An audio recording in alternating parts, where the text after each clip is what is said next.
One of the leading causes of dissatisfaction with a generator purchase is undercapacity, not having enough power to do the job, or jobs you need to do. And the worst time to learn that you don't have enough power is when the generator you just bought isn't up to the job. In order to choose the right generator, you need to think ahead and ask yourself a few key questions. The first one's pretty basic. What kind of power do you need? A conventional generator could be a cost-effective solution if you're just running lights or motor-driven appliances. But if you need to power devices that use sophisticated microprocessors, you're going to want to look at an inverter. We have a whole other program devoted to helping you understand the differences, so you can choose whether a generator or an inverter is right for you. This video was created to help you decide how much generator is enough, and that involves asking yourself a couple more questions. First, how much power do you need?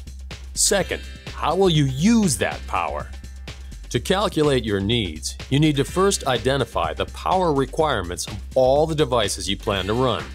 You can usually find the unit's running amperage power requirements on the identification plate, or in the owner's manual, or by using an appliance load tester, which you can find at many hardware stores, or on Yamaha's Outdoor Power website. Make a list of the power requirements of all the things you might want to run at the same time.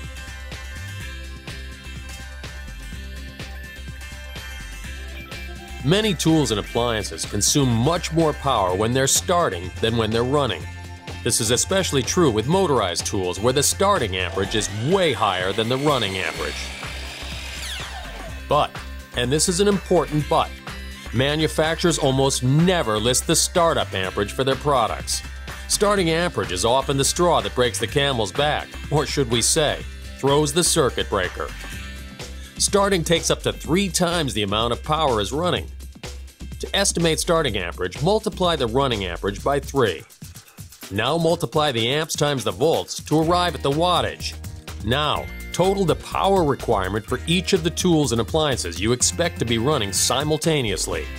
Keep in mind that you can't predict when certain devices will automatically turn on, like a refrigerator or furnace blower, which operate on thermostats. This is the maximum power draw. This total should give you a good idea of how much generator you need. Here's a tip. Oftentimes the actual wattage varies from manufacturers' published data, so adding an extra 10% to your total is a good rule of thumb.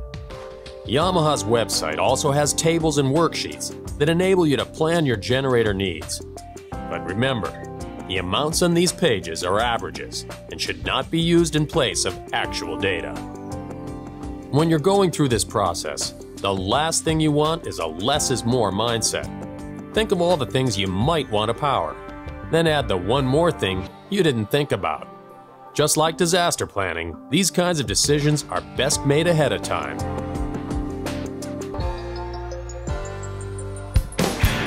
These guidelines should help you understand more accurately just how much generator you really do need, so you can buy the right unit and be just as satisfied with your decision as you will be with the dependable, reliable Yamaha generator or inverter you choose. To find out more about Yamaha generators and inverters, visit our website or stop by your local Yamaha dealer, who will be happy to help you choose the right unit to meet your needs, whatever they might be.